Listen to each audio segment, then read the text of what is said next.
Ok, là bà yêu thong đẻ nó thong đẻ đi bia. Ok, cứ rồi cho nó đâu là cho nó đẻ nó gì cho nó miệng này đi. Bài viết cái này video cho nó cái quan điểm mà mình lại thôi đi luôn rồi đi. Bài viết cái này video cho nó xe đâu là bố, liên ngã đâu là bố đâu này cho nó chú cha mà thuê video cho nó đẻ nhiều, bia bố, là phải yêu bố cho nó tung đi đâu, liên ngã đâu là bố cho nó bố mà quên quên, sai ra mà nó ok. Trả lời cho nó đi video xong thì chả lại bà chỉ chịu bồi luôn đấy cũng mà sao bị lấy làm mà tụi đấy cho nó quen lấy đôi thuê bia mà nó thì con á thứ gia thôi đi ngã anh này em nhá đấy sport thôi đi là một hồ nó cho nó video mà cho tê tê của xem bia bị mẹ cũng mà sao bị lấy làm mà tụi đây là bé ná lấy áo nó tê tê cho nó xem bia bị mẹ ok trả thôi bài biết hết nó quen lại mẹ bài biết câu mà chỉ tê tụi đấy cho nó YouTube video vậy thì cũng bị YouTube video cái sự quan trọng mà cho nó video vậy nó cái quan trọng mà cho nó cái video chỉ là xem mấy cái video ao cả ăn uống món rồi này đi nhà lấy cho nó này lại đi nhà mà cho nó bài viết câu phân đi KYC đi video cho nó mà chỉ là nó mà video lên chả là bị anh này bị mấy cái video mà tôi chỉ nó bài viết câu video phân lại KYC video đi nhà lại rồi thì xem ra bị thà đấy pin bài viết cả thôi là mình mang cái giống như vậy đấy mà video thay bị thà nó lên thay bị thà mà thay gì mà món rồi thay này video thay bị chỉ đổi vậy nó ok cho nó bây giờ đi lên này video bài viết câu phân lời xin thôi đi phí tất cả mấy thôi đi phí tất cả mấy special rồi để cho nó giảm thế nó ok thằng đó cho nó đi bài viết cái này cho nó đi cái là một thôi đi này mà cho nó quên quên xem mà solution cho nó được à thì technical analysis nó cho nó đi ná lại bộ gì đấy thì cả ná lại bộ gì nó nhưng mà gì đó thì technical analysis của cái này nhiều những toa gì của nó ok bây giờ cho nó đi này mà cho nó cả mấy thứ đó của nhà em người cho ý người này lên này em người nhà cho nó đi future thôi đi nó xem ra bên mà phải đấy ok rồi thoáng này lại mà nó thoáng này lại mẹ future rồi là cái bà lẽ sport rồi là cái bà lẽ rồi là mình này cho nó video mà sport video mà nó xem lại thay bây giờ future sport thôi đi rồi là cái cho nó đi quay này của cho nó mà giống thì dễ dàng này lại mà giống thì cho nó mà sống mu xí bên này thôi rồi ra cái sport thôi đi future rồi là cái cho nó cái này cho nó video lấy video xem ra bên mẹ tìm ra bên mẹ future thôi đi rồi là cái future cái anh em nhá đấy cho nó đi tao mà thằng này đuổi cho nó đi dễ cho nó đi quay của nó cho thích vào bị sụn cho nó bắt sang này con nó sâu xuống vào mặt phía luôn anh em người mẹ này giá này luôn tất cả này thôi là anh em nghe luôn tất cả này là bé cho nó xịt nhà đi pelong tao mà lại phía đấy cho nó anh em nhà đấy nó tất cả đó lấy lại bị mà thì video thì sẽ xong thì chỉ mà ná lại bị sụn mà lại bị ngồi xe nó ra ngồi xe là đua anh em nhà này nó thì phui xe cái anh em nhà đấy anh em xí đầu sâu xuống mà xí đầu đâu trên này thôi nó sport thôi đi nó lấy sport thôi đi này bắt đầu bị mà này cho nó video cho tem nó mà thì video nó support cái anh em mà xíu xong xong một xíu của nó ok cho nó cái gì mà đó thì $0 đi $0 လောက်လေးနဲ့ကိုကျွန်တော်တို့ဒီအမြင့်ဝင်များ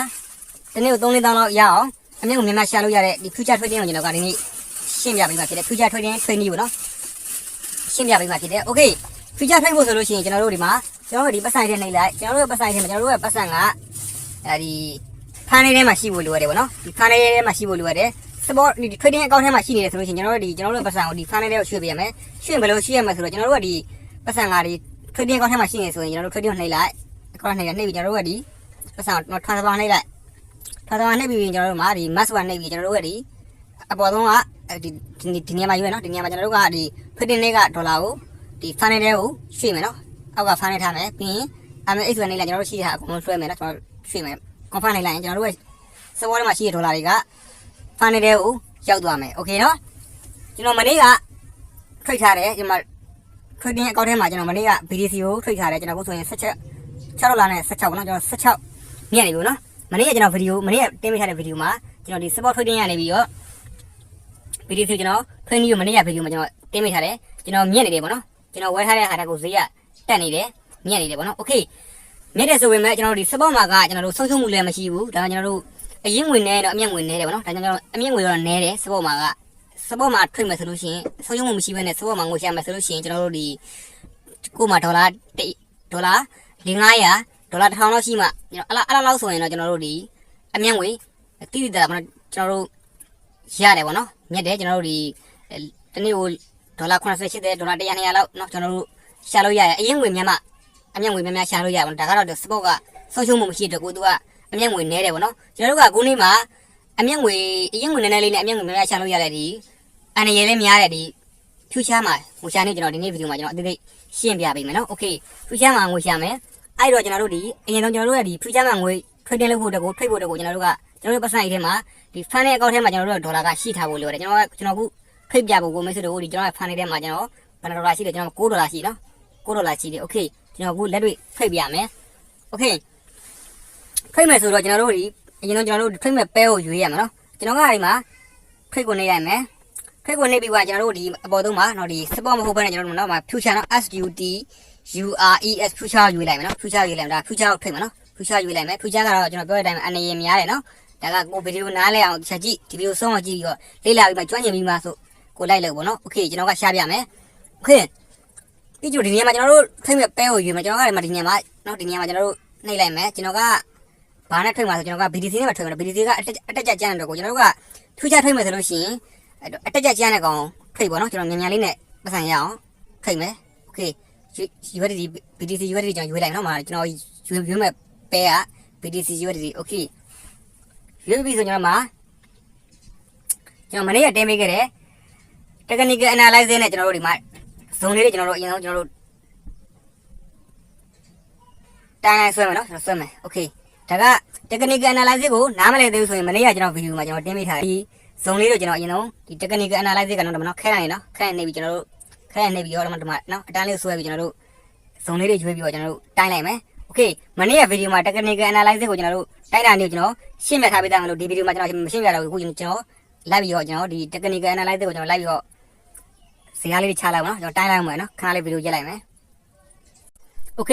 ခုဆိုရင်ကျွန်တော်ဒီ technical analysis ကိုကျွန်တော်တိုင်းလိုက်လေးကျွန်တော်ဆွဲလိုက်ပြီเนาะကျွန်တော်ဇုံလေးတွေကိုရွေးပြီးဆွဲလိုက်ပြီအခုဒါမကကစီပေါ့နော်ဒီ technical analysis အသုံးပြုနည်းကိုကျွန်တော်မနေ့ကဗီဒီယိုမှာကျွန်တော်ရှင်းပြထားပေးသားမလို့အဲ့ဗီဒီယိုသွားကြည့်ပါเนาะဒါနားလည်ပြီဆိုရင်ဒီနေ့မှာကျွန်တော်တို့ငွေရှာဖို့တက်ကိုစပြီးတော့မိတ်ဆွေတို့အတွက်အသုံးဝင်ပြီမိတ်ဆွေတို့အသုံးဝင်ပြီပေါ့เนาะโอเคခုဆိုရင်ဒီဇုံမှာဒီမှာဇုံရှိတယ်ကျွန်တော်ချက်ဆွဲပြမယ်เนาะအနိကဆွဲပြမယ်ဒီမှာဇုံတစ်ခုရှိတယ်ပြီးဒီနေရာမှာဒီထိတ်မှာဇုံရှိတယ်မနော်ဒီမှာဒီညမှာလည်းဇုံရှိရပါနော်ဒီနားရောက်ပြီဆိုရင်ကျွန်တော်တို့ဒီဇုံရောက်ပြီဆိုရင်ဒီမှာဒီဇုံရောက်ပြီဆိုရင်တော့ဈေးတက်သွားတယ်ပြီးပြန်ကြလာပြီးဒီအောက်ထိထိုးဖောက်သွားနော်ပြီးကျွန်တော်ပြန်တက်သွားတယ်ကျွန်တော်ပြီးရင်ဒီဇုံရောက်ပြီဆိုရင်ဒီနားဒီပြန်ကြလာနော်ဒီထိကြလာပြီဆိုရင်ကျွန်တော်ဒီမှာပြန်တက်လာနော်ဒီဇုံရောက်ပြီဆိုတော့တက်သွားတယ်လို့ကျသွားတာလည်းရှိရပါတော့ကျွန်တော်ဒီဇုံမှာတော့ကျွန်တော်တို့သတိထားရမယ်အနေထားပါနော်ကျွန်တော်ဒီအောက်ကဇုံရောက်ပြီဆိုရင်တော့ကျွန်တော်တို့ဝယ်တဲ့အနေထားပါနော်ဒီအောက်ကဇုံနော်အောက်ကနေရာမှာဒီအတန်းကိုရောက်ပြီဆိုရင်ဒီကောင်းဒီညရေလောက်ကိုရောက်ပြီဆိုကျွန်တော်တို့ကဒါဝယ်တဲ့နေရာပါနော်အနေထားကျွန်တော်ကဒီခုတိုင်းလိုင်းကိုကျွန်တော်ကဘယ်နှမိနစ်နဲ့ကျွန်တော်ခုဒီချက်ကိုကျွန်တော်ရွေးထားတယ်ဆိုကျွန်တော်က3မိနစ်ချက်နဲ့ရွေးထားနော်ကျွန်တော်ကဒီ3မိနစ်နဲ့ဖိတ်မှန်မို့လို့3မိနစ်နော်3မိနစ်ဒီမှာနော်15မိနစ်1တနာရီ4နာရီတရက်နော်ကျွန်တော်3မိနစ်ကိုကျွန်တော်ရွေးထားတယ်3မိနစ်ဒီအတုံးတုံးကကြာခြင်းက3မိနစ်ကြာတယ်ဗောနော်3မိနစ်အတွင်းမှာသူအပြောင်းရွှေ့ရှိတယ်โอเคကျွန်တော်ကဒီအချိန်မှာကျွန်တော်ခုဒါကမဝဲသင်းသေးအချိန်တော့ဒီထဲမှာသွားပြီးဝယ်လို့မရအောင်နော်ကျွန်တော်တို့ဒါကကြာအောင်မနော်သူကြာမှအနေထားရှိတယ်ကြာလာနော်ကျွန်တော်ပြောနေတဲ့တိုင်းလောက်ကြာလာနော်ဒါခု technical analysis ကိုကျွန်တော်တို့ဒီတိုင်းလိုင်းလေးကိုအသုံးပြုပြီးတော့ကျွန်တော်တို့ဒါခန်းမှန်းပြတာနော်မဟုတ်နော်ဒါကနော်ခန်းမှန်းရလည်းပဲလွယ်တယ်ကျွန်တော်ဒီအများဆုံးကျွန်တော်တို့ဒီ195ရာခိုင်နှုန်းလောက်ထိကျွန်တော်တို့ဒီ technical analysis ကခန်းမှန်းရအရင်အသုံးဝင်တယ်နော်အရင်ကိုမှန်တယ်ဗောနော်โอเคတော့မနော်ဒီမှာဇုံလေးတွေနော်ဒီအတန်းလေးမှာဒီဒုတိယနော်ကျွန်တော်ဒီအတန်းမှာဒီမှာဇုံထိပြီးသွားရင်တက်သွားတယ်နော်ဒီမှာဒီဇုံပြတ်ကြလာတယ်အဲဇုံထိပြီးဆိုရင်သူကဈေးတက်သွားတာနော်ဒီမှာဇုံနှစ်ဇုံရှိပြီနော်ဒီမှာသူကနော်ဒီမှာကျတော့ဖောက်သွားနော်ဒီမှာဖောက်သွားတယ်ကျွန်တော်ကအဲ့အတန်းလေးတွေကျွန်တော်တို့ကဒီအခုလိုမျိုးနောက်ကပြီးခဲ့တဲ့မာကတ်ကဈေးကိုကျွန်တော်ကြည့်ပြီးတော့ကျွန်တော်တို့ကခန်းမှန်းခဲ့တယ်အခုဆိုကျွန်တော်ဒီကျွန်တော်ထားရတဲ့ဒီခလဲအတန်းနော်ဒီအတန်းကိုသူထိတော့မနော်ကျွန်တော်အဲ့အတန်းမှာကျွန်တော်မွေးလို့ဒီအောက်ကအတန်းကိုဒီအတန်းထုတ်ဖောက်လာပြီးအောက်ကအတန်းကိုကျလာပြီဆိုကျွန်တော်ဝယ်မယ်နော်ကျွန်တော်ဒီထွက်မယ်နော်ထွက်မယ်ဆိုတော့ကျွန်တော်ဒီထွက်မယ်ဆိုတော့အရင်ဆုံးကျွန်တော်တို့ဒီထွက်မယ်ဆိုရင်ကျွန်တော်တို့ဒီကျွန်တော်ကဘယ်လောက်မှဝယ်မယ်ဆိုရင်ကျွန်တော်ဒီမှာဒီကောင်လောက်မှဝယ်မယ်နော်အခုသူဈေးပြန်တက်မယ်အနေထားပြတယ်ကျွန်တော်ဒီကျွန်တော်ထောက်လိုက်နော်လက်နဲ့ထောက်လိုက်မယ်ကျွန်တော်ဘယ်ဈေးလောက်ကိုဝယ်မယ်ဆိုကျွန်တော်ဒီဈေးလောက်ကိုပန်မယ်နော်ကျွန်တော်ဒီအတန်းမှာပဲနော်ဒီအတန်းကဈေးလောက်ကိုကျွန်တော်ပန်လိုက်မယ်နော်ဒီအတန်းကဈေးက9200မနော်တောင်းပါနော်9200 9000ဆိုရင်တော့92,198နော်ကျွန်တော်ခဏလေးနော်ပြန်ဆွဲလိုက်တော့ဆွဲလိုက်မယ်92,198တက်တမ55ပါနော်အဲ့ဈေးမှာကျွန်တော်ဘိုင်းမယ်နော် ဒီဈေးမှာပိုင်မယ်နော်ဒီအတန်းမှာဈေးမှာပိုင်မယ်နော်ပိုင်မယ်ဒီလောက်တက်တော့ဆိုကျွန်တော်ရောင်းမယ်နော်ရောင်းထုတ်မယ်မျက်ငွေယူမယ်โอเคကျွန်တော်တို့ကပိုင်မယ်ဆိုလို့ရှိရင်ကျွန်တော်တို့ဒီမှာတော့ loss ရှိတယ်ကျွန်တော် short ရှိနော် loss ဆိုတော့ဒီအစိမ်းရောင်ကကျွန်တော်တို့ကဒီကျွန်တော်တို့ဝယ်တာပေါ့နော်ဒီ future မှာက support လို့မဟုတ်ဘူးကျွန်တော်တို့ဒီငွေဆိုင်နေရာမှာကျွန်တော်တို့ကရောင်းပြီးတော့လည်းပဲဈေးကျလိုက်ဟုတ်ကျတဲ့ဟာကိုခံမှန်းပြီးတော့လေကိုကျမှထင်ကျတဲ့ဟာကိုခံမှန်းပြီးတော့လေကျွန်တော်တို့အမျက်ငွေရှာရတယ်လို့တက်မှထင်ပြီးတော့လေအမျက်ငွေရှာလို့ရနော်โอเคခုကျွန်တော်ကဒီအတက်ဘက်ကိုပဲကျွန်တော်ခံမှန်းမှမို့လို့ကျွန်တော်ဒီအတက်ဘက်ကိုကျွန်တော်လောင်းပါဗောနော်လောင်းမယ်โอเคဒါဆိုကျွန်တော်တို့ကဒီဈေးမှာနော်ဒီ92,198တက်တမ55မှာကျွန်တော်ပိုင်မယ်ဗောနော်အဲ့အကောင်ပိုင်မယ်ကျွန်တော်ဒီအဈေးမှာဒီအတန်းဈေးမှာပိုင်နော်92,198တက်တမ55မှာပိုင်မယ်နော်ကျွန်တော်လောင်းနေလိုက်မယ်နော်အစိမ်းအောင်နေလိုက်မယ်โอเคပြီးပြီဆိုကျွန်တော်ဒီမှာသူနောက်ကမှဈေးကျနေပြီโอเคကျွန်တော်တို့ကဒီနေရာမှာခရိုဆိုတဲ့နော်ဒီကောင်နေရာမှာကျွန်တော်တို့ဒါကဘာလဲဆိုဒီကောင်ကျွန်တော်ချက်နော်ဒီကောင်လေးချက်နေလိုက်မယ်ကျွန်တော်ပြရမယ်ဒီကောင်နော်ဒီကောင်ချက်နေလိုက်မယ်အဲ့ကောင်ကအရေးကြီးနော်အဲ့ကောင်ဘာလဲဆိုတော့ဘာလဲဆိုတော့ကျွန်တော်တို့ရဲ့ဒီမှာဖိတ်ထားတဲ့ဒေါ်လာကကျွန်တော်တို့ဒီဆုံးရှုံးသွားလို့ရှိရင်ပေါ့နော်ရှုံးသွားလို့ရှိရင်သူကဈေးအရင်ကျတော့ရှုံးသွားဆိုရင်ကျွန်တော်တို့ရဲ့ဟိုလည်းထဲမှာရှိတဲ့ဒေါ်လာကယူသုံးပေးမယ်လို့သူပြောတာပေါ့နော်ကျွန်တော်တို့အဲ့နေရာမှာကျွန်တော်တို့ကအဆိုလိတ်ကိုကျွန်တော်ထားမှာကျွန်တော်တို့ခုဒီမှာဘိုင်းထားတဲ့ဒေါ်လာဈေးပဲကျွန်တော်တို့ကနော်ဒီအယောင်းဝယ်လောက်ပါဘောနော်ဒီမှာခုလောလောဆယ်ကျွန်တော်ဒီမှာကကျွန်တော်ထားလို့မရဘူးနော်ကျွန်တော်ရဲ့ကောက်ကဖူရမီနဲနေတယ်နော်โอเคပြီးတော့ဒီဘက်ကအဲ့30xဆိုတာဘာစားပေါ့နော်30xဆိုတာနော်ဒီကောင်လေးနှိပ်လိုက်ဒီကောင်ဘာလဲဆိုတော့ကျွန်တော်တို့30xဆိုတာကကျွန်တော်တို့ဒီlevel ပေါ့နော် level ဆိုတော့ကျွန်တော်တို့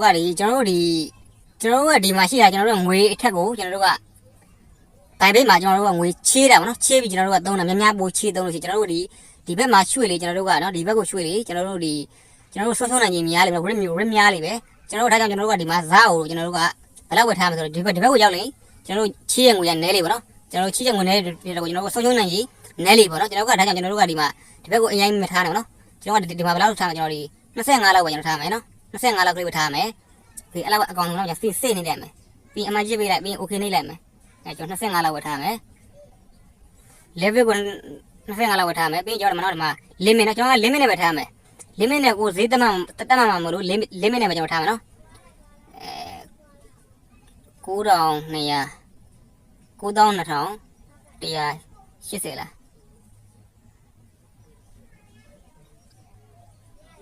92,000ကိုကျွန်တော်ထားလိုက်အတန်းလေးသေးနော်ချက်ထုတ်ကြည့်လိုက်နော်180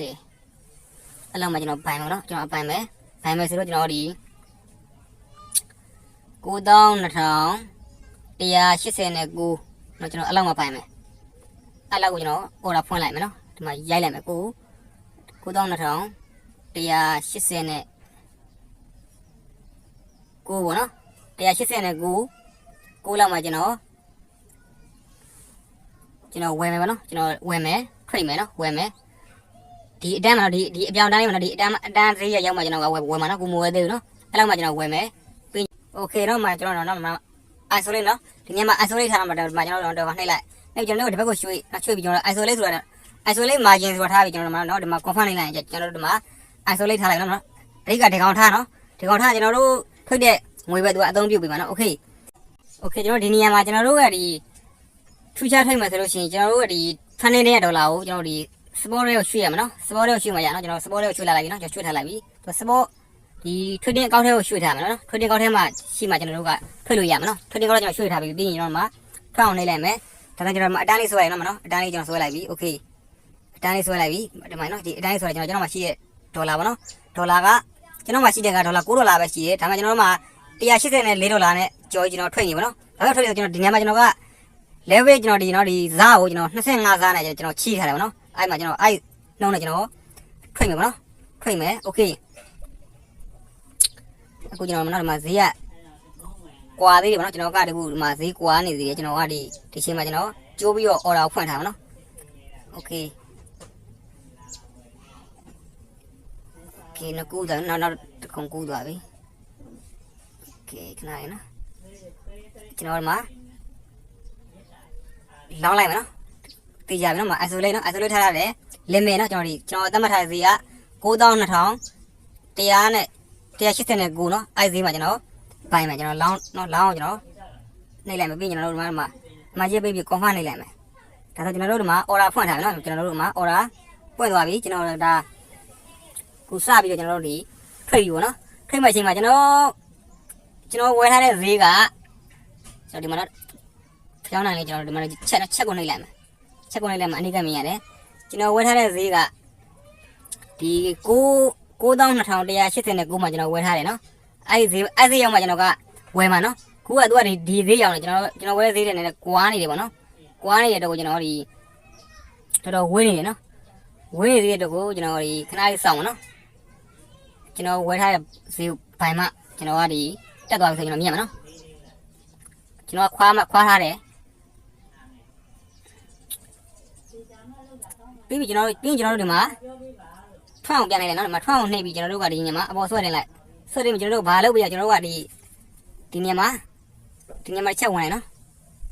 ်သူထက်ချက်ဝင်ပြီးကျွန်တော်တို့ကဒီမှာ TBSN ဆိုတော့နော်ဒီညမှာကျွန်တော်တို့ကဒီညမှာကျွန်တော်တို့ချက်ရွေးပြရနော်ဒီမှာထားရမယ်နော် TBSN ကိုကျွန်တော်နှိပ်လိုက်မယ်ကျွန်တော်တို့ဒီညမှာကအရေးကြီးတယ်ပေါ့နော်ဒီညမှာကျွန်တော်တို့ကငွေတွေမဆုံးရှုံးအောင်ကျွန်တော်တို့ကဒီညမှာကျွန်တော်တို့ကဒီ TBSN ဆိုတဲ့နေရာလေးမှာကျွန်တော်တို့ကအတိုင်းတာမှာနော်ကျွန်တော်တို့ဒီသတ်မှတ်ပေးရမယ်နော်ကျွန်တော်ဒီဒါကဘာလဲဆိုဒီကောင်က SNASD ဆိုတဲ့နေရာကကျွန်တော်တို့ဒီဘယ်လောက်မှကျွန်တော်အမျက်ငွေယူပြီးတော့ရောင်းထုတ်မှာလဲဆိုတော့ကျွန်တော်တို့ကြိုးပြီးသတ်မှတ်လို့ရကျွန်တော်ကတော့မှဆွဲလိုက်မယ်ကျွန်တော်ကဘယ်လောက်ဆိုရင်ကျွန်တော်အမျက်ငွေယူမယ်ဆိုကျွန်တော်ဒီဆွဲလိုက်မယ်ကျွန်တော်$3လောက်မြင်ရကျွန်တော်တော်ပြီနော်$3လောက်ကိုကျွန်တော်အမျက်ယူမယ်93,939.9အဈေးရောက်ပြီဆိုရင်ကျွန်တော်$3မြင်ရမယ်$3နဲ့0.9 မြင်ရမယ်နော်အဈေးရောက်ကျွန်တော်ရောင်းထုတ်လိုက်မယ်ပြီးရင်ဒီမှာကျွန်တော်တို့အရှုံးခံပမာဏမှာကျွန်တော်ကဘယ်လောက်အရှုံးခံမယ်ဆိုကျွန်တော်ယူလိုက်မယ်ကျွန်တော်အရှုံးခံမှာကကျွန်တော်ဒီ0.05 လောက်ပဲကျွန်တော်ရှုံးခံမှာနော်ကျွန်တော်ရှုံးလို့ရှိရင်ဒီဈေးပေါ်တော့ဒီ9000ကျွန်တော်တို့ဝယ်ထားတဲ့ဈေးထက်ကို91,930.8အဲ့ဈေးရောက်ပြီဆိုရင်ကျွန်တော်ဒီအဲ့လောက်ပဲအရှုံးခံမယ်အဲ့လောက်ကျသွားပြီဆိုကျွန်တော်ဒီ0.5လောက်နဲ့ပဲကျွန်တော်အရှုံးခံမယ်ကျွန်တော်ရဲ့ငွေတွေအားလုံးကိုကျွန်တော်$9ကိုကျွန်တော်အရှုံးမခံဘူးเนาะကျွန်တော်အဲ့လောက်ပဲအရှုံးခံမယ်ပမာဏတတ်မှတ်လိုက်မယ်เนาะခုကျွန်တော် confirm နိုင်လိုက်မယ်ဒါဆိုရင်ကျွန်တော်တတ်မှတ်လိုက်ပြီเนาะ okay ဒါဆိုရင်လည်းမရှိလို့မြင်တိုင်းမှာကျွန်တော်ဒီမှာကျွန်တော်ရဲ့ order လည်းပဲပွင့်သွားပြီเนาะပွင့်သွားပြီခုကျွန်တော်သူဝဲသွားပြီเนาะကျွန်တော်ရဲ့ order ထိသွားပြီเนาะမထိသေးဘူးเนาะမထိသေးကျွန်တော်ခုတတ်မှတ်ထားတာကျွန်တော်ရဲ့ order မထိသေးဘူးเนาะခဏလေး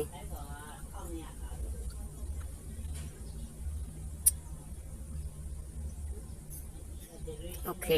ဒါကကျွန်တော် order ဖွင့်ထားပါနော်ဒါကိုကျွန်တော်မဝယ်သေးဘူးเนาะကျွန်တော်ဖွင့်ထားတဲ့ဈေးကိုမရောက်သေးတော့သူမဝယ်သေးဘူးเนาะ order မဝယ်သေးဘူးကျွန်တော်ဖွင့်ထားတဲ့ဈေးကဒီမှာနော်ဒီမှာဝယ်ထားတာသူကဒီမှာတက်နေနော်ဒီမှာဆိုတော့ကျွန်တော်ဖွင့်ထားတဲ့ဈေးကိုမရောက်သေးဘူးဗျာနော်ကျွန်တော်ကြိုးပြီးတော့ကျွန်တော်ဒီလောက်ကိုထားလိုက်မယ်နော်ကျွန်တော်ဒီဈေးအရင်ကိုကနေတော့ကျွန်တော်ဒီအရင်ကြားနေမှာဆိုတော့ကျွန်တော်ဒီလောက်ကပဲဝယ်လိုက်မယ်နော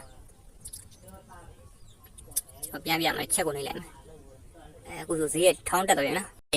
ကျွန်တော်ဒီခု BTC ကခုဆိုရင်ကျွန်တော်ဝယ်ထားတဲ့ကဒီဈေးမှာနော်သူကခုလောဆယ်ဒီဘက်ကိုတက်တယ်သူ့ရဲ့ဈေးကွက်ကကျွန်တော်ဒီ market မှာထွက်တာနဲ့အသိမကောင်းဘူးနော်မကောင်းတော့ကျွန်တော်ဒီ BTC မှာမထွက်တော့ကျွန်တော် BTC ကိုကျွန်တော်ပြန် cancel လိုက်မယ်ကျွန်တော်ထွန်းနှိပ်လိုက်မယ်နော်အပေါ်ကထွန်းလေးနှိပ်လိုက်မယ်နှိပ်ပြီးကျွန်တော်တို့မှာအပေါ်ဆွဲတင်ပြီးတော့ order cancel လိုက်မယ်နော်ပိတ်လိုက်မယ်ကျွန်တော်တခြားပဲနဲ့ကျွန်တော်ထွက်မယ်နော်တခြားပဲရွေးလိုက်မယ်ဒီမှာ BTC ရွေးဆိုတော့နှိပ်လိုက်မယ်ပြီးကျွန်တော်ဘယ်ကောင်ရွေးမယ်ဆိုကျွန်တော်ဘယ်ကောင်နဲ့ပြောမယ်ဆိုတော့ဒီ1000 BB USD ဆိုတော့ဒီ coin လေးကိုဒီတုံငင်းလေးကိုကျွန်တော်ထွက်မယ်နော်အကောင်ထွေးလိုက်မယ်အကောင်မှလည်းကိုကျွန်တော်တိုင်းလိုင်းဆွဲထားရမယ်နော်โอเคအကောင်ကျွန်တော်ထွက်မယ်နော်အကောင်မှာကိုကျွန်တော်ခဲတိုင်းနှိပ်လိုက်မယ်ကျွန်တော်ပြီးရင်တိုင်းလိုင်းကိုဆွဲကြည့်လိုက်မယ်ပြီးရင်ချက်ကိုနှိပ်လိုက်မယ်ချက်ကိုနှိပ်ကျွန်တော်မှာနော်ဈေးကွက်ကိုကြည့်လိုက်မယ်ကျွန်တော်ဒီဈေးပေါ့နော်ခုလက်ရှိကျွန်တော်ဝယ်တင်နေတဲ့အချိန်ပေါ့နော်ကျွန်တော်ဒီမှာဒီတိုင်းလိုင်းမှာဘယ်လောက်မှဝယ်လိုက်မယ်ဆိုတော့โอเคကြာလာနော်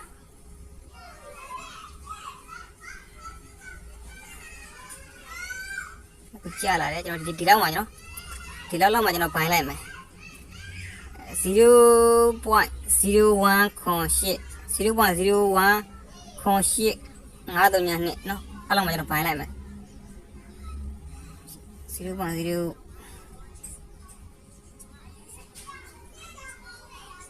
အဲ့လောက်မှကျွန်တော်ဖမ်း0.0 1ခွန်8381 0.0 1ခွန်838 8တင်နော်အဲ့လောက်မှကျွန်တော်ပိုင်းလိုက်မယ်အဲ့လောက်မှကျွန်တော်ပိုင်းလိုက်မယ်နော်ကျွန်တော်အကုန်ဖွင့်လိုက်မယ်ကျွန်တော်ဒီမှာဇာမှာကျွန်တော်25ဇာထားမယ်နော်25ဇာလောက်ကျွန်တော်ထားလိုက်မယ်25ဇာလောက်ကျွန်တော်ထားမယ်20ဇာလောက်ကျွန်တော်ထားနော်20ဇာလောက်ထားလိုက်မယ်စိတ်နေလိုက်မယ်โอเค20ဇာလောက်ထားလိုက်မယ်โอเค194နော်တောင်းနဲ့ကျွန်တော်ပိုင်းလိုက်မယ်ကျွန်တော် order ဖွင့်လိုက်ပြီနော်โอเคကျွန်တော် order ဖွင့်လိုက်ပြီကျွန်တော် order ဖွင့်လိုက်တဲ့ကားဒီမှာနော်ကျွန်တော် 0.01 ခွန်831နော်အဲ့လောက်မှကျွန်တော် order ဖွင့်ထားတယ်ကိုဆိုရင်လည်းဈေးကျလာကျွန်တော်သတ်မှတ်ထားတဲ့ဈေးကိုသူဈေးထိသူထိတော့မနော်အဲ့ထိမယ်ကျွန်တော်ဒီကောင်သတ်မှတ်ပေးတယ်နော်ကျွန်တော်တို့ပြီးဒီကောင်နော်ဒီကောင်သွားမယ်ပြီးကျွန်တော်ဒီမှာနော် TBSN ကိုသတ်မှတ်ပေးလိုက်မယ်ကျွန်တော်ဘယ်လောက်အမြတ်ယူမလဲဆိုတော့ကျွန်တော်ဒီ$3လောက်ပဲကျွန်တော်အမြတ်ယူမယ်နော်$3ဒါတော့ရအောင်ကျွန်တော်တော်ပြီပြီးရှုံးခံတဲ့ပမာဏကကျွန်တော် 0.5 လောက်ပဲကျွန်တော်ရှုံးခံမယ်နော် 0.5 လောက်ပဲထားမယ်ပြီး cover နေလိုက်မယ်ဒီလောက်မှပဲတတ်မှတ်လိုက်မယ်နော်โอเคကိုကျွန်တော်ဝဲသွားနော်မနော်ကျွန်တော်ဝဲသွားရင်နော်ဘိုင်းသွားမယ်ကျွန်တော်ကိုရှုံးနေမယ်နော်နေအောင်လေးပြကျွန်တော်ရှုံးနေတယ်ကိုသူကျွန်တော်ဝဲထားတဲ့ဈေးကိုသူဘိုင်းသွားပြီနော်မနော်အောက်နဲ့ကြာလာနော်ဘိုင်းသွားတယ်ဝဲသွားနော်ကျွန်တော်ဝဲသွားပြီโอเคပြန်တက်လာပြီโอเคပြန်တက်လာပြီပြန်တက်လာပြီနော်ဒီဘောကျက်တော့တက်လေကျွန်တော်မြက်လေပါနော်ဒီအောက်ကျသွားမှဆိုကျွန်တော်ရှုံးမယ်နော်ကျွန်တော်သတ်မှတ်ထားတဲ့ဒီ0.5ရောက်တော့ပြီကျွန်တော် order ပိတ်သွားမှာကျွန်တော်အလောက်နဲ့ရှုံးခံမှာနော်ကျွန်တော်သတ်မှတ်ထားတယ်โอเคကိုကြာနေပါနော်ဆွတ်ကြာနေတယ်ကျွန်တော်ပြန်ကြည့်လိုက်မယ်โอเคနော်ကျွန်တော် 0.3 လောက်ကျွန်တော်အခုရှုံးနေတယ်ပေါ့နော်ဒါရှုံးနေတယ်နော်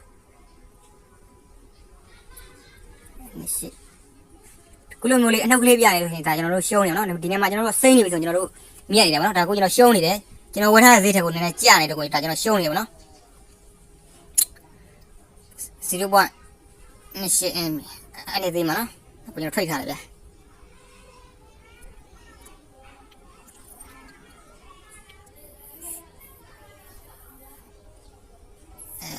ဗျာကိုဝယ်ထားတဲ့ဈေးထက်ကိုမှအောက်ကျကျွန်တော်ဝယ်ထားတဲ့ဈေးဒီအတန်းလေးနော်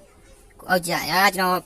ဘိုင်းသွားပြီနော်ကျွန်တော်ဝယ်ဖြစ်သွားပြီနော်ကျွန်တော်စတော့ပိတ်သွားပြီနော်ကျွန်တော်ဒီဈေးမှာကိုကျွန်တော်ထပ်ပိုင်းလိုက်မယ်အမြန်ပိုင်းလိုက်မယ်ကျွန်တော်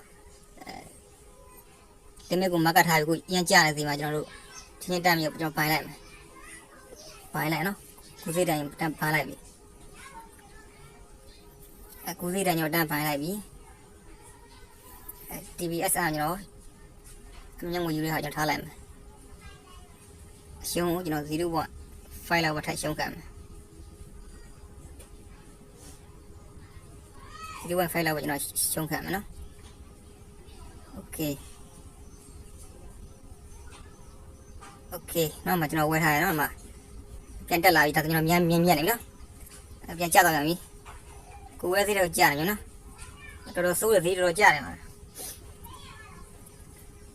ဒီလိုမျိုးကျွန်တော်တို့ဒီ future trading မှာကအဲ့လိုမျိုးကျွန်တော်တို့ဒီနော်အတက်ကြကျန်းနဲ့အမြတ်ငွေကျွန်တော်တို့ရလာလဲများတယ်လို့ရှုံးလာလဲပဲမြန်တယ်ဗောနော်ဒါကြောင့် future ကအန်ရည်များတယ်ငွေရရင်လည်းရရင်လည်းကျွန်တော်တို့မြန်ရနော်ခုဆိုအတန်းလိုက်ကြီးဗျာအတန်းလိုက်ကြီးထောင်းကြတယ်ဗောနော်မင်းတို့မြင်နိုင်မယ်နော်ထောင်းကြနေတယ်အဲဒါကြောင့်ကြာနော်ကျွန်တော်သတ်မှတ်ထားတဲ့ 0.5 ဈေးရောက်ဆိုကျွန်တော်ပိတ်သွားပြန်နော်ကျွန်တော် order ပိတ်သွားပြန်ပြီကျွန်တော်ပြန်ပြီးတော့မကတ်နဲ့ပိုင်းလိုက်မယ်ထပ်ပိုင်းလိုက်မယ်နော်ထပ်ပိုင်းလိုက်မယ်โอเคထပ်ပိုင်းထားပြီ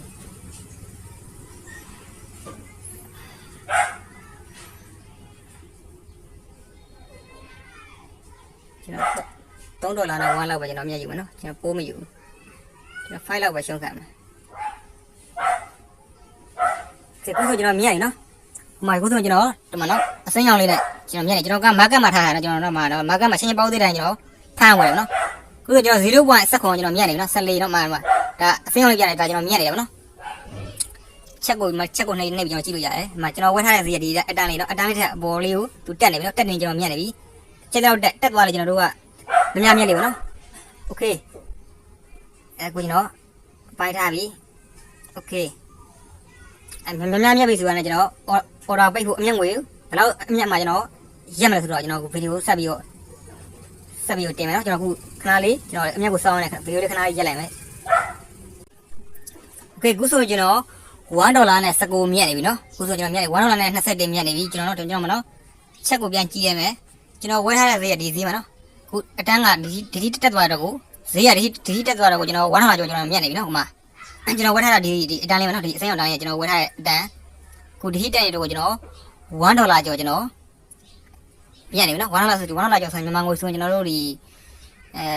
4600ကျော်ပေါ့နော်4400ကျော်နော်ခုလောဆယ်မြတ်နေပြီပတ်စံရနေနော်โอเคတက်နေပြီဆက်တက်နေပြီနော်ကျက်တော့တက်နော်တက်သွားလေကျွန်တော်အမြတ်ငွေများများရလေမြတ်လေပဲနော်တက်လေမြတ်လေပဲနော်โอเคကိုကျွန်တော်တို့ဒီပတ်ဆိုင်တဲ့ဝယ်ကြီးဒီပတ်ဆိုင်တဲ့ဝယ်ကြီးလိုက်ရင်ဓမ္မထွေးတင်အကောင့်ထဲဝယ်ကြီးကိုဖြစ်တာကျွန်တော်ရဲ့ဆက်တော့ကျွန်တော်နှစ်ခါကျွန်တော်အော်ဒါမှာရှုံးသွားတာနော်ကျွန်တော်$1လောက်ကျွန်တော်ရှုံးသွားအခုဆိုကျွန်တော်$9ကနေပြန်ဖိုင်ရတာကျွန်တော်$6ကျော်ကျွန်တော်နော်ပြန်ပြီး$6နဲ့6နော်ဈေးတိုင်မှာတော့ကျွန်တော်တို့ဒီကျွန်တော်တို့မြတ်ရင်မြတ်တယ်လို့ကျွန်တော်တို့ကဒီငွေတွေကတိုးလာနော်မတိုးလာမြင်ရတယ်โอเคကိုကျွန်တော်တော့ဈေးတက်နေနော်ပြန်တက်နေโอเคဒီနေရာမှာလည်းမြင်ရနော်ကျွန်တော်$1.24ကျွန်တော်ကိုမြင်ရတယ်ပြီနော်ဆက်တောင်းကျွန်တော်မဆဲသေးနော်ကျွန်တော်အခုထားထားလိုက်အောင်နော်ကျွန်တော်$3လောက်မြင်မှာကျွန်တော်ဘိုင်းလိုက်မယ်$3ဆိုရင်တော့ကျွန်တော်တို့2000ခွဲတော်တော်လောက်ပေါ့နော်ကျွန်တော်တို့အဲ့လောက်ရမယ်နော်2000ခွဲ3000နီးပါးလောက်ကျွန်တော်တို့ရမယ်အဲ့လောက်ဆိုရင်ကျွန်တော်တော်ပြီအဲ့လောက်ဆိုရင်အမြတ်ငွေတော်ပြီအဲ့လောက်ထိမြတ်ပြီဆိုရင်ကျွန်တော်နားပြီပေါ့နော်ကျွန်တော်ဒီနေ့အတွက်ကျွန်တော်ဒီ future trading ကိုရက်လိုက်မယ်နော်ကျွန်တော်နားလိုက်မယ်ဒီနေ့အဲ့လောက်ငွေနဲ့ပဲကျွန်တော်အဲ့လောက်ငွေပဲကျွန်တော်ယူတော့မယ်နော်ဒီထက်နဲ့လောဘမကြည့်အောင်နော် future မှာထိတ်မယ်ဆိုရင်အဲ့လိုမျိုးကျွန်တော်တို့ကတနေ့ကျွန်တော်တို့ကအဲ့လောက်ပဲယူမယ်ဆိုပြီးတတ်မှတ်ပြီးတော့ထိတ်ပါနော်ကျွန်တော်တို့ကလောဘကြည့်ပြီးတော့ထပ်ပြီးတော့ထပ်ရအောင်တော့ထပ်ပြီးထွက်လို့ရှိရင်တော့ကျွန်တော်တို့ရှုံးလာမှုတွေဖြစ်တယ်နော်ဒါကြောင့်ကျွန်တော်ကဒီ future မှာထိတ်မယ်ဆိုရင်တော့အဲ့လိုမျိုးကျွန်တော်တို့တတ်မှတ်ပါနော်ကိုတတ်မှတ်ထားတဲ့လောက်ကိုနိုင်ပြီဆိုရင်ကျွန်တော်တို့စက်မကစားနေတော့ရက်လိုက်တော့ဆက်ပြီးမထွက်ရအောင်နော်ကိုဆိုရင်ကျွန်တော်တတ်မှတ်ထားတဲ့ဈေးထက်ကိုအများကြီးတော့ကျွန်တော်ဒီမှာဝယ်ထားတယ်ဈေးကဒီလောက်ထိတက်နေနော်မြတ်နေပြီနော်ဖတ်မှကြည့်လိုက်ကျွန်တော်$1နဲ့24နော်မြတ်နေပြီခုလိုစိမ့်နေမြတ်နေတယ်နော်နီးနေတော့ကျွန်တော်တို့ရှုံးတာပေါ့နော်တောင်းနော်တောင်းကျွန်တော်$3လောက်မှကျွန်တော်ရက်မယ်$3လောက်မှကျွန်တော်ရောက်ဒီ$7လောက်ကျွန်တော်ဒီအရှုံးခံတဲ့ပမာဏကိုကျွန်တော်ဒီလောက်ဒီမှာသတ်မှတ်လိုက်မယ်နော်ဒီနေရာမှာကျွန်တော်တို့ဒီနေရာလောက်မှာကျွန်တော်သတ်မှတ်လိုက်မယ်ဒီနေရာလောက်မှာကျွန်တော်ဆိုတော့ဒီလောက်ထိပြန်ကြမှာဆိုရင်အဲ့လောက်မှာကျွန်တော်အမြတ်ငွေယူလိုက်မယ်နော်ရှုံးခံလိုက်မယ်နော်မရှုံးတော့ကျွန်တော်ကမြတ်သွားပြီနော်အဲ့ဒါမှအဲ့လောက်မှာကျွန်တော်ယူလိုက်မယ်0.0ခွန်8 0.0 1ခွန်8နော်အဲ့လောက်မှာကျွန်တော်ထားမယ်ထောင်းနေပြီကျွန်တော်ပြန်ဆွဲတင်လိုက်မယ်ဒီနေရာမှာအရှုံးခံတဲ့ပမာဏမှတ်လိုက်မယ်ခွန်8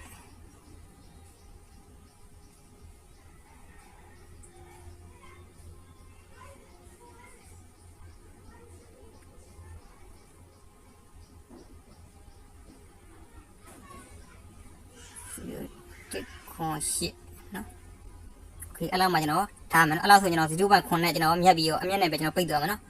ရှုံးရင်လည်းအဲ့လောက်နဲ့ပဲအမြတ်နဲ့ပိတ်သွားမယ်ကျွန်တော်အဲ့လောက်မှထားလိုက်မယ်မရှုံးတော့ဘူးကျွန်တော်မရှုံးတော့တတ်မှတ်လိုက်ကြပါနော်ဒါဆိုလို့ရှိရင်ကျွန်တော်တို့ကသူကဒီဈေးကိုဒီထိပြန်ကျသွားပြီဆိုရင်ကျွန်တော်အော်ဒါပိတ်သွားမယ်ပိတ်သွားလို့ရှိရင်အဲ့လောက်နဲ့ကျွန်တော်ပိတ်သွားမယ်ဒီနေ့တက်ပြီဆိုတက်တဲ့လောက်ကိုကျွန်တော်အမြတ်ငွေယူသွားမယ်နော်အဲ့လိုတတ်မှတ်တာကျွန်တော်တို့ကဒါဆိုကျွန်တော်တို့အရင်ကြေးပြီးတော့ကျွန်တော်တို့အရင်ငွေထက်ကိုမြတ်နေပြီနော်ဒီနေရာမှာပိတ်သွားမယ်ဆိုရင်လည်းပဲသူကဒီထိပြန်ကျပြီဆိုရင်ပိတ်သွားမယ်အဲ့လောက်မှကျွန်တော်ထားလိုက်တော့မနော်ဒါကအရှုံးမှတတ်မှတ်တဲ့နေရာမှာကျွန်တော်အဲ့လောက်နဲ့တတ်မှတ်ထားတယ်ဒီရက်တက်တက်တဲ့လောက်ကျွန်တော်ထပ်ပြီးတော့အမြတ်ငွေယူမယ်နော်လောဆယ်အနီးနော်ပြန်မထိပါနဲ့ဟုတ်ဆက်တောင်းခုဆိုရင်ကျွန်တော်မြတ်နေတယ်ဗောနော်တက်နေတယ်ကျွန်တော် TP မှာကျွန်တော်တတ်မှတ်ထားတဲ့ဈေးနော်ဒီ$3နဲ့$1လောက်ဆိုကျွန်တော်အမြတ်ငွေယူပြီးအဲ့လောက်ဆိုကျွန်တော် order ပိတ်ရောနော်အဲ့လောက်မှကျွန်တော်တတ်မှတ်ထားတဲ့ဟာတွေမနော်ဒီမှာပေါ်ရနော်0.0183940နော်အဲ့ဈေးရောက်ပြီဆိုရင်သူကနော်အဲ့ဒီတက်သွားပြီဆိုရင်ကျွန်တော်ရဲ့ဒီ order ပိတ်သွားမယ်ကျွန်တော်အမြတ်ငွေ$3နဲ့ရက်သွားမှာနော်ကျွန်တော်အမြတ်ငွေ$3နဲ့ကျွန်တော်ထွေးတင်လို့တာပြီးသွားမှာနော်အဲ့ဒါတတ်မှတ်ထားတာကျွန်တော်ဒီမှာနော်ဒီမှာဘယ်ညမှာလဲဆိုတော့မထွန်းအောင်နှိပ်ထားတယ်ပြီးကျွန်တော်မဆွတ်တင်ပြီးတော့နော်ဒီမှာဒီကောင်နှိပ်လိုက်မနော် TV နော်ဒီမှာကျွန်တော်ဒီမှာတတ်မှတ်ထားတာနော်ဒါကကျွန်တော်ကိုဘယ်လောက်မှအမြတ်ငွေယူမယ်အဲ့လောက်မှဆိုရင်ကျွန်တော်တို့ အမြတ်ငွေအဲ့လောက်မှတော်ပြီဆိုပြီးတော့သတ်မှတ်တဲ့ဟာနော်ကျွန်တော်တို့မှအတိုင်းဆွဲလိုက်ကိုယူခြင်းတဲ့ပမာဏတော့ဒီမှာကြီးနော်ကျွန်တော်ကတော့$3နဲ့1539အဲ့လောက်မြင်ရင်ကျွန်တော်တော်ပြီဆိုပြီးဒီမှာနော်ဒီနေရာမှာ0.01839မှာကျွန်တော်သတ်မှတ်ထားတယ်အမြတ်ငွေယူမှာသတ်မှတ်ထားတယ်အရှုံးခံနိုင်တဲ့ပမာဏကကျွန်တော်ဒီမှာဒီ0.01961နော်အဲ့လောက်မှာကျွန်တော်သတ်မှတ်ထားတယ်အဲ့လောက်ဆိုကျွန်တော်ကခုဆိုကျွန်တော်ဈေးတက်နေတဲ့တော့ကိုကျွန်တော်ကကြိုးပြီးတော့သတ်မှတ်ထားတဲ့ကိုကျွန်တော်မရှုံးကျွန်တော်0.339နဲ့ကျွန်တော်မြက်ပြီးတော့သူကဈေးကျချိန်မှာအဲ့လောက်နဲ့မြက်ပြီးတော့ကျွန်တော်ပိတ်သွားမှာနော်အော်ဒါပိတ်သွားမှာကျွန်တော်ကရွှေ့ပြီးတော့သတ်မှတ်ထားပါနော်အရှုံးကျင်နေရအောင်ဒါရွှေ့ပြီးတော့သတ်မှတ်တဲ့နေပါနော်ဒီနေရာမှာကကျွန်တော်တို့ဒီကိုဘယ်လောက်ထိရှုံးခံနိုင်လဲဆိုတော့သတ်မှတ်လို့ရတဲ့နေရာနော်ကျွန်တော်ကတော့ဒါမှကျွန်တော်ဒီကျွန်တော်ဝတ်ထားတဲ့ဈေးရတက်နေတဲ့အတွက်ကိုကျွန်တော်ကဒီထိပြန်ကြလာကျွန်တော်ဒီလောက်နဲ့ပဲကျွန်တော်ရက်လိုက်မယ်ဆိုတဲ့အနေထားနဲ့ကျွန်တော်အရှုံးခံနိုင်တဲ့ပမာဏနဲ့ကျွန်တော်ရက်လိုက်တယ်နော်ကျွန်တော်မရှုံးဘူးကျွန်တော်က0.39မြတ်မယ်နော်အဲ့လောက်နဲ့ပြန်ကြလာပြီဆိုရင်လည်းပဲအဲ့လောက်နဲ့ကိုကျွန်တော်ပိတ်လိုက်မယ်နော်အော်ဒါကိုဒါသတ်မှတ်တဲ့နေရာနော်ဒါဒီ TBSR ဆိုတဲ့ဟာနော်အရင်ရေးကြီးရဲ့အကောင့်သတ်မှတ်တာနော်ဥဆိုရင်$1နဲ့36ကျွန်တော်မြတ်နေပြီနော်ချက်ကိုပြန်ကြည့်လိုက်မယ်အဲ့မှာနော်ဈေးရနော်တက်နေနော်မှာဒီထိတက်သွားပြီဆိုရင်ကျွန်တော်$3မြတ်ပြီဒီနော်ဒီအနီရောင်ဒီဈေးကိုထိသွားပြီဆိုလို့ရှိရင်ဒီအဆင်းအောင်တန်းလေးရအထိတက်သွားပြီဆိုရင်ကျွန်တော်$3နဲ့$1နဲ့30ပေါ့နော်ကျွန်တော်မြတ်ပြီနော်မြန်မာငွေဆိုရင်1000ကွယ်2000နီးပါးလောက်နော်ကျွန်တော်အဲ့လောက်နဲ့ကျွန်တော်နားမယ်ပေါ့နော်အခုသတ်မှတ်ထားတယ်โอเคလှလှပပယူထောင်းတက်နေနော်မထောင်းတက်နေပြီဗျာโอเคလှလှပပယူထောင်းတက်နေနော်ထောင်းတက်နေโอเคနော်မြတ်နေပြီ$2လောက်မြတ်နေပြီโอเคပိုင်းနေပြီနော်မတက်နေဒီဒီကိုထိပြပြီဆိုရင်တော့$3နဲ့ကျွန်တော်ရက်မယ်နော်စောင်းလိုက်အောင်ပါဗျာအဲ့လောက်မှကျွန်တော်နားမယ်နော်ခုလောဆယ်$2လောက်မြတ်နေပြီโอเคခုဆိုရင်ကျွန်တော်$2ကျော်လောက်ကျွန်တော်တက်နေပြီနော်ဈေးကျွန်တော်မြတ်နေပြီမြတ်နေကျွန်တော်ဝယ်ခဲ့တဲ့ဈေးကဒီနော်ဒီမှာဝယ်ခဲ့ရနော်ဒီမှာဝယ်ခဲ့တဲ့ဟာအခုဆိုရင်တက်သွားတဲ့ဈေးကနော်ဒီတက်သွားနော်โอเคကျွန်တော်တို့ဒီမှာအရှုံးခံနိုင်တဲ့ပမာဏတွေအောက်မှာတက်မှတ်ရမှာနော်ဒါမှကျွန်တော်ကခုဆိုရင်ကျွန်တော်ဈေးကဒီတက်သွားတယ်ကိုကျွန်တော်ကဒီလောက်မှာကျွန်တော်အရှုံးခံနိုင်တဲ့ပမာဏကိုကျွန်တော်တက်မှတ်လိုက်တယ်အားလောက်ထိသူဈေးပြန်ကျပြီဆိုရင်ကျွန်တော်$1ကျော်လောက်နဲ့ကျွန်တော်အမြတ်ငွေယူပြီးတော့အော်ဒါပိတ်သွားမယ်နော်ကျွန်တော်လောလောဆယ်ကျွန်တော်ထပ်ပြီးတော့တိုးပြီးတက်မှတ်လိုက်မယ်ကျွန်တော်ဒီလောက်မှာကျွန်တော်ဘယ်လောက်တက်မှတ်လိုက်မယ်ဆိုကျွန်တော်ဒီလောက်မှာနော်ကျွန်တော်ဒီလောက်မှာ sorry နော်ကျွန်တော်ဒီလောက်မှာကျွန်တော်တက်မှတ်လိုက်နော်အဲ့လောက်မှာ0.0 1.895နော်အဲ့လောက်မှာကျွန်တော်ရှုံးခံတဲ့ပမာဏတက်မှတ်လိုက်မယ်နော်အဲ့လောက်မှာကျွန်တော်တက်မှတ်လိုက်မယ်ထောင်းနှိပ်လိုက်မယ်ထောင်းနှိပ်ကျွန်တော်ဒီမှာ0.0.1.8နော်အဲ့လောက်မှာကျွန်တော်တက်မှတ်လိုက်အဲ့လောက်ဆိုကျွန်တော်$1နဲ့50လောက်မှာကျွန်တော်အမြတ်နဲ့နော်ကျွန်တော်ဒီအဲ့လောက်ထိဈေးပြန်ကျဈေးကိုပြန်ကျခဲ့မယ်ဆိုရင်ကျွန်တော်အဲ့လောက်နဲ့ပဲကျွန်တော်ကြမခံတော့ဘူးအဲ့လောက်နဲ့ကျွန်တော်$1နဲ့50အမြတ်နဲ့ပဲကျွန်တော်အော်ဒါပိတ်သွားမယ်ကျွန်တော်ထပ်ပြီးတော့မြတ်မယ်ဆိုလို့ရှိရင်ကျွန်တော်ဒီ$3နဲ့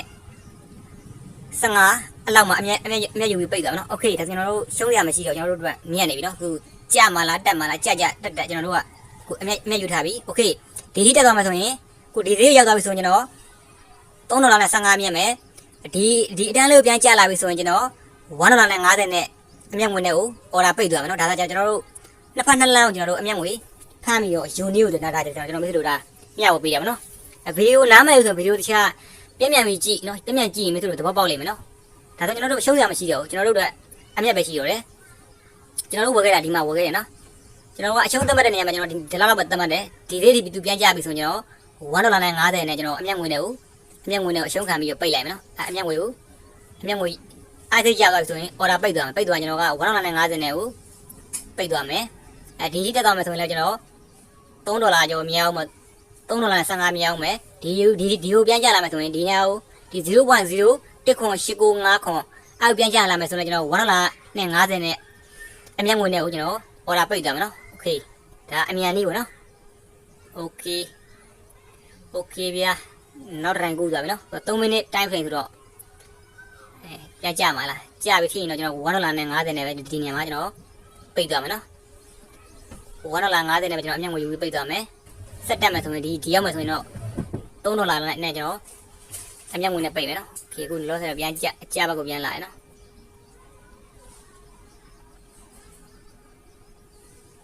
โอเคကျွန်တော်မနော်ကျွန်တော် $1နဲ့50နဲ့ပဲရလာမှာမျိုးโอเคပိတ်သွားဗျာကျွန်တော်$1နဲ့50နဲ့ပဲကျွန်တော်ပိတ်တယ်နော် order ပိတ်သွားပြီโอเคဒါဆိုပြီးပြီနော်ဒါဆိုကျွန်တော် order မှာပိတ်သွားပြီထွန်းလိုက်ရှင်မနော် order ပြောက်သွားပြီနော်ဒါကျွန်တော်ခိတ်တာပြီးသွားနော်ကျွန်တော်$1နဲ့50နဲ့ပဲကျွန်တော်အမြင့်ဝင်နဲ့ပဲကျွန်တော်ပိတ်သွားနော်โอเคကျွန်တော်$8နဲ့88နော်ကျွန်တော်ဒါတော့ကျွန်တော်အစကနှစ်ကြောင်းခွတ်လိုက်တာ0.5 နော်ကျွန်တော်အရှုံးခံတဲ့ပမာဏ0.5 နဲ့နှစ်ခါတော့ကျွန်တော်$1ကျွန်တော်ရှုံးသွားမယ်နော်ဒါပေမဲ့ကျွန်တော်ခုနောက်တစ်ကြောင်းမှာကျွန်တော်$1ထပ်မြတ်တယ်ဗောနော်โอเคဒါကတော့ထူးခြားထွေးတင်းမှာအမျက်ငွေရှာနည်းကိုအသေးသေးတော့ဒါကျွန်တော်ထွေးပြတာဖြစ်တယ်โอเคခုလိုမျိုးနည်းနဲ့ထူးခြားထွေးတင်းမှာအမျက်ငွေရှာရတာဖြစ်တယ်နော်ခုလိုမျိုးထွေးတင်းနဲ့လုံးမှာဆိုကျွန်တော်တို့အချိန်ပေးရတယ်ကျွန်တော်တို့လုပ်နေတဲ့ဟာကိုကျွန်တော်တို့တော့မှဈေးဘက်ကိုစောင့်ကြည့်ရဘယ်အချိန်မှာကျွန်တော်တို့ကအမျက်လောက်မှာဖမ်းပြီးပိတ်ပါတယ်ဘယ်အချိန်မှာကျွန်တော်တို့ကရက်မှာလဲဆိုတော့ကျွန်တော်တို့ကြည့်ပြီးစောင့်ကြည့်ပြီးတော့အမျက်ငွေကိုယူရတာဖြစ်တယ်နော်โอเคဒါဆိုရင်မိတ်ဆွေတို့ထူးခြားထွေးတင်းကိုလည်းပဲကောင်းကောင်းမွန်မွန်နားလည်မယ်လို့ထင်တယ်နော်ထွတ်တက်ပြီလို့ထင်တယ်โอเคဒါကျွန်တော်$1နဲ့50နဲ့ကျွန်တော်အမျက်ငွေနဲ့ပဲကျွန်တော်ရှင်းလိုက်တာပေါ့နော်ကျွန်တော်$1နဲ့50ဆိုတော့မြန်မာငွေဆို$9,000 6,000လောက်ပေါ့နော်ကျွန်တော်ဒီအလောင်းနဲ့ပဲကျွန်တော်ရေးလိုက်တော့ကျွန်တော်ခုမထွေးတော့တော်ပြီနော်နားပြီโอเคဒါကတော့ဒီနေ့အတွက်နော်ကျွန်တော်ဒီ feature trading ကိုမျှဝေပေးတာဖြစ်တယ်ကျွန်တော်ကတော့ဒီအရှုံးမရှိတဲ့ကျွန်တော်ကတော့ဒီ spot trading ကိုကျွန်တော်ကလောက်တာများတယ်ပေါ့နော် spot မှာကျွန်တော်တို့ငွေများနဲ့ spot မှာထွေးတယ်တော့ကျွန်တော်တို့အရှုံးမရှိဘူးဈေးကျသွားကျွန်တော်တို့မရောင်းမချင်းဘူးမရှုံးဘူးနော်ခုန future မှာတော့ကိုတတ်မှတ်ထားတဲ့ဈေးကျသွားပြီဆိုတော့ကိုယ့်ရဲ့ပတ်စံလေးအကုန်ရှုံးတယ်ပေါ့နော်တက်သွားရင်တက်သွားတော့မြက်တာဖြစ်တယ်ဒါကြောင့်ကျွန်တော်တို့ကခုလိုမျိုးကျွန်တော်ဒီအနေရများတဲ့ကိုနားမလဲဆိုတော့ sport trading ကိုပဲလုပ်ပေါ့နော် sport trading နဲ့ပတ်သက်ပြီးတော့မနေ့ကကျွန်တော် video တင်ပေးထားတယ်ကျွန်တော် YouTube မှာကျွန်တော် video တင်ပေးထားတော့နော်အကောင်ကိုလုပ်ပေါ့နော်ခုမှစပြီးတော့ trading ကိုလေ့လာမယ်ဆိုတော့ sport trading ကိုပဲလုပ်ပါနော် sport trading ကအရှုံးမရှိဘူးကျွန်တော်တို့အနေရမရှိဘူးဆုံးရှုံးမှုမရှိဘူးပေါ့နော်ဒါကြောင့်ကျွန်တော် future trading ကိုအရင်ဆုံးစတင်လေ့လာပြီးမှကျွမ်းကျင်ပြီးဆိုမှနားလည်ပြီးဆိုမှကျွန်တော်တို့ကခုလိုမျိုး future trading မှာအနေရများတယ်ပေါ့နော်ဒီ future trading မှာအချင်းတို့လေးနဲ့ကိုအမျက်ငွေရှာနည်းကိုဆက်ပြီးတော့လုပ်ပေါ့နော်ထူးခြားတော့အနေရများတယ်နော်ဒါထူးခြားထွေးတင်းကိုသိကျင်တဲ့သူတွေကိုဒါထွေးပြတော့ဘိုင်းတိတ်ကနေပြီးထွေးပြတာဖြစ်တယ်โอเคကျွန်တော်ရဲ့ YouTube channel လေးမှာခုလိုမျိုး trading တွေဘယ်လို trading ရနေပြီးတော့ trading နဲ့လုပ်ပြီးတော့ဘယ်လိုငွေရှာမလဲ online ကနေ free ငွေရှာနည်းတွေတည်တတ်နော် free ငွေရှာနည်းတည်တတ်ကိုတင်ပေးတော့မှာမို့လို့ခုလိုမျိုးငွေရှာနည်းတွေသင်ခန်းစာတွေကိုတင်တဲ့ခါတိုင်းသိကျင်တဲ့လေ့လာခြင်းနဲ့ငွေရှာနည်းတွေကိုမိတ်ဆွေတို့ကလေ့လာခြင်းနဲ့သိကျင်နေဆိုရင်ငွေရှာခြင်းနဲ့ဆိုလို့ရှိရင်တော့ကျွန်တော်ရဲ့ channel လေးကို subscribe မနေ့ကတင်နှိပ်ထားပြီးတော့နဘေးက notification နှိပ်ပြီးတော့ကျွန်တော်ရဲ့ YouTube channel လေးကိုစည်ရင်းသွင်းထားပါနော်ကျွန်တော်ရဲ့ YouTube channel လေးကို subscribe နှိပ်ပြီးတော့နဘေးက notification လေးကိုနှိပ်ခြင်းအပြင်မိတ်ဆွေတို့ပတ်စံတပြားမှလည်းမကုန်ဘူးအခါချင်းဝင်လည်းမကုန်ဘူးနော်ဘာမှလည်းမပေးရဘူးမိတ်ဆွေတို့အကျိုးရှိမှာကကျွန်တော် channel လေးကို subscribe နှိပ်ထားပြီးနဘေးက notification လေးကိုနှိပ်ထားခြင်းအပြင်ကျွန်တော်ခုလိုမျိုး trading နည်းပညာတွေ trading နဲ့ငွေရှာနည်းတွေ online free ငွေရှာနည်းတွေဗီဒီယိုတွေတင်တဲ့ခါတိုင်းသင်ခန်းစာဗီဒီယိုတင်တဲ့ခါတိုင်းမိတ်ဆွေတို့ရဲ့ YouTube မှာတက်လာမှာဖြစ်တယ်တွေ့မြင်မှာဖြစ်တယ်နော်လေ့လာခွင့်ရမှာဖြစ်တယ် okay ဒါဆိုရင်နောက်ထပ်နေ့တွေမှာလည်းခုလိုမျိုးငွေရှာနည်းတွေနဲ့ခုလိုမျိုးနည်းပညာတွေကိုမျှဝေပေးသွားမှာဖြစ်လို့ကျွန်တော် channel လေးကို join ထားပါတော့ okay အားလုံးကိုကျေးဇူးထူးတင်ရှိပါနော်